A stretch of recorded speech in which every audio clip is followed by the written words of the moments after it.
का सुख ही सुख बांटने आए हैं। परंतु माया ऐसी है जिसका नाम है माया रावण।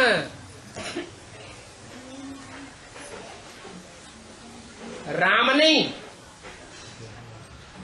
एक ओर है राम और दूसरी ओर है रावण। क्या अंतर है खास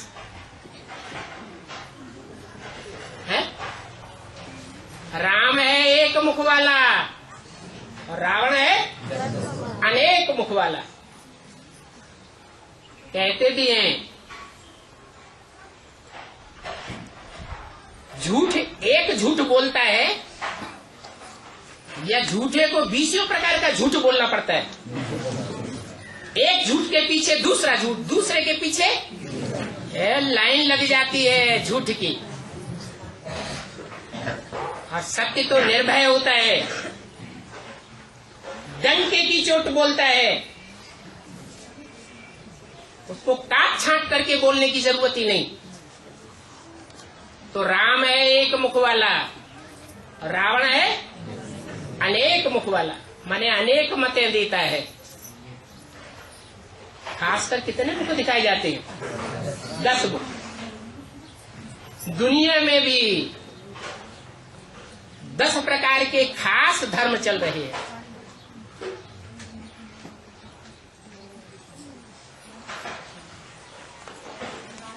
सूर्यवंश और चंद्रवंश गाया हुआ है पुराने जमाने का। सत्य सनातन देवी देवता धर्म। उसके बाद है तीसरा इस्लामी, चौथा बौद्धी, 5वां क्रिश्चियन, छठा संन्यास, 7वां मुस्लिम, 8वां सिख और 9वां धर्मनिरपेक्ष। हमें किसी धर्म की अपेक्षा नहीं। तुम किसी भी धर्म पे चलो, हमको वोट देते रहो, पैसे दे दो। धर्म से हमें कोई मतलब नहीं। सब धर्म झूठे हैं। कोई धर्म पर हमें कोई आस्था नहीं है। ऐसा क्यों होता है? धर्मनिरपेक्ष क्यों? क्योंकि ऐसी आत्माएं जो इब्राहिम के इस्लाम धर्म स्थापन करने के साथ ही साथ अवसरवादी होने के कारण जहां देखी तबा बारात वहीं बिताई सारी रात, इस्लाम धर्म में कन्वर्ट हो गई। बौद्ध धर्म आया तो बौद्ध धर्म में कन्वर्ट हो गई। क्रिश्चियन धर्म आया तो क्रिश्चियन धर्म में कन्वर्ट हो गई। जो जो धर्म पिता और धर्म की स्थापना होती गई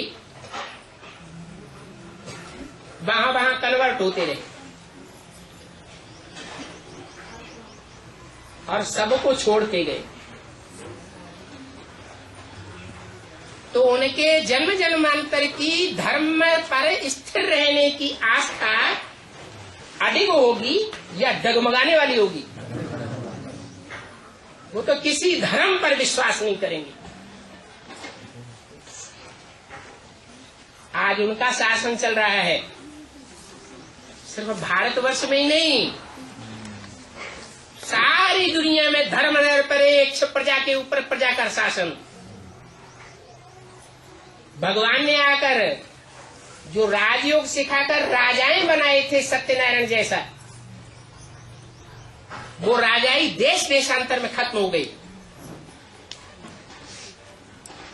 एक आखिरी देश बचा हुआ था, नेपाल। जब भगवान आते हैं तो ऐसा संगठन बनाते हैं नया, जिस नए संगठन में पालना का काम वो आत्माएं करती है। कौन सी आत्माएं? जो आत्मिक स्थिति की ऊंची स्टेज में रहने वाली है, जिसकी यादगार नेपाल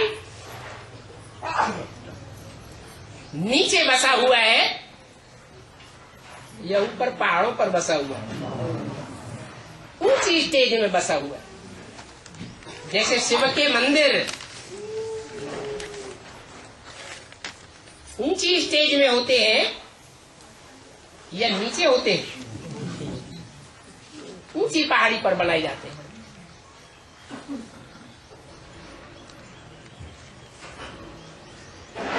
तो वो एक देश नेपाल में एटॉमिक एनर्जी जब तैयार हो जाती है तो भी राजाओं का राज्य चलता रहता है, शासन चलता रहता है। और अभी अंत में तो वो भी नेपाल में राजा का राज्य है या राजा का राज्य खत्म हो गया? खत्म हो गया। अब दुनिया के किसी भी देश में एक भूटान को छोड़कर, क्या नाम है? भूटान। भ्रू माने भ्रकुटी। हर जब गुस्से में आता है तो भ्रकुटी न्यू तानी और दुनिया का विनाश हो जाता है। शास्त्रों में गायन है, भ्रकुटी विलास सृष्टि लय हुई। जिसके भ्रकुटी के तानने मात्र से ही सारी दुनिया का विनाश हो जाता है।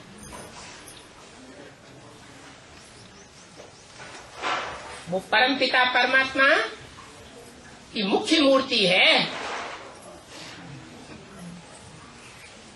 वो भी पहाड़ पर बसी हुई है।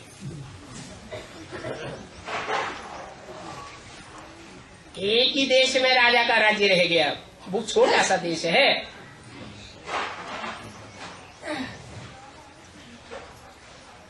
और उसके जो पक्के फॉलोअर हैं वो कितने हैं? सिर्फ 8 निकलते हैं। अष्टदेव कहा जाता है, नवरत्न कहे गए हैं। शंकर के मस्तक के ऊपर वो 8 की माला दिखाई जाती है। तो सृष्टि के पहले जन्म से लेकर के आखिरी जन्म तक सहयोगी बनकर के रहते हैं।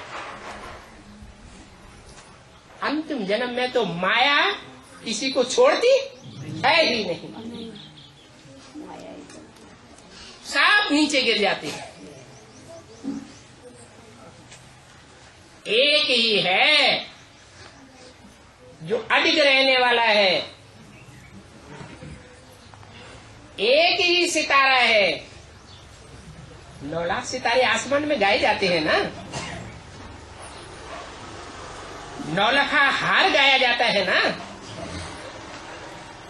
9 लाख में से जो सृष्टि के आदि की श्रेष्ठ राजा की 9 लाख प्रजा है, तो 9 लाख सितारों में एक ही सितारा ऐसा है जो अपनी जगह पर अटल रहता है। क्या नाम है? ध्रुव तारा। वो ध्रुव तारा अर्थात निश्चय बुद्धि, आदि से अंत तक ईश्वरीय ज्ञान में और ईश्वरीय पाठ पर अडिग रहकर चलने वाला है। इसलिए यादगार में आज भी वो भूटान देश है जहां राजा का शासन अभी भी चल रहा है। दुनिया बारूद के ढेर के ऊपर खड़ी हुई है। जैसे बालू के ऊपर महल बनाया जाता है ना, ऐसे एटम बम ढेर के देशों ने बनाकर रखे हुए हैं।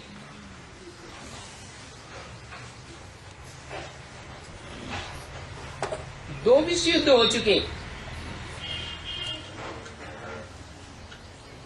एक दशक भी पूरा नहीं हुआ, एक शतक भी पूरा नहीं हुआ, तो क्या तीसरा विश्व युद्ध नहीं हो सकता? जो दो विश्व युद्ध हुए थे उसमें भी दूसरे विश्व युद्ध में 20-20 मेगावाट की बम्बियां तैयार हुई थी। उन बम्बियों ने भी सारी दुनिया को, हिरोशिमा नागासाकी पर जो कहर बरसा, सारी दुनिया को हिला के रख दिया।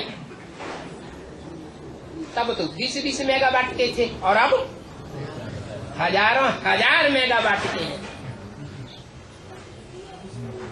क्या बुद्धि खराब नहीं हो सकती दो देशों में मुखियाओं की? हो सकती है या नहीं? और एक ने अगर प्रयोग कर दिया तो दूसरा चुप बैठा रहेगा? तो दुनिया बारूद के ढेर के ऊपर खड़ी हुई है और माया का पसारा ऐसा फैला हुआ है कि सांप की बुद्धि को बांध के रखा हुआ है।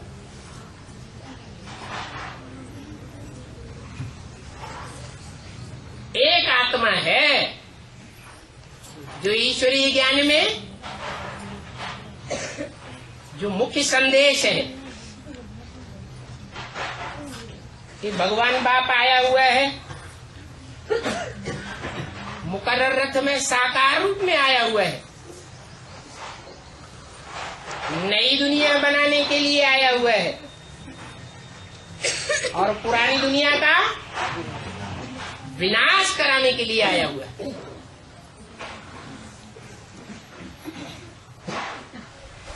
तो सत्य संदेश को लेकर के 100% अडिग रूप में एक आत्मा स्थिर है, बाकी सब कुछ न कुछ अपने अपने धंधे धोरी में रमे हुए हैं। उन्हें दिखाई नहीं पड़ता क्या होने वाला है कल। तो जिसको दिखाई देता है वो तो तन से, मन से, धन से, मनसा वाचा कर्मणा से पूरी बाजी ईश्वरीय सेवा में लगाएगा या पेट की रोटियों में लगाएगा? काय में लगाएगा? सेवा में लगाएगा। जिसको पक्का निश्चय हो चुका कि भगवान बाप आया हुआ है, विश्व का पालनहार है, तो हमारे पेट की पालना नहीं करेगा क्या? भगवान बाप भी कह रहे हैं, ब्रह्मा के मुख से बोल रहे हैं, ब्रह्मम वाक्यम जनार्दनम कहा जाता है। ब्रह्मा के नाम से चलाई हुई सारे विश्व में व्यापक एक ही संस्था है। कौन सी? ब्रह्मा कुमारी विद्यालय।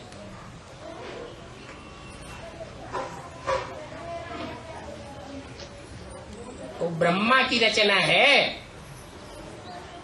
अम्मा की रचना है या बाप की रचना है? अम्मा की रचना है।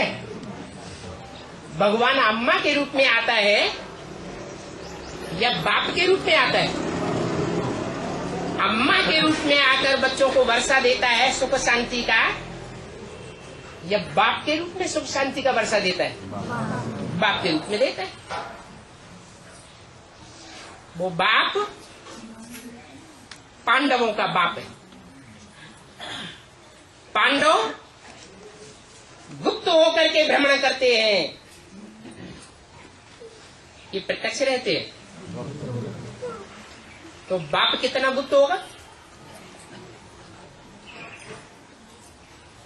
तुम्हारा दान, मान, पुरुषार्थ, प्राप्ति सब कुछ गुप्त है।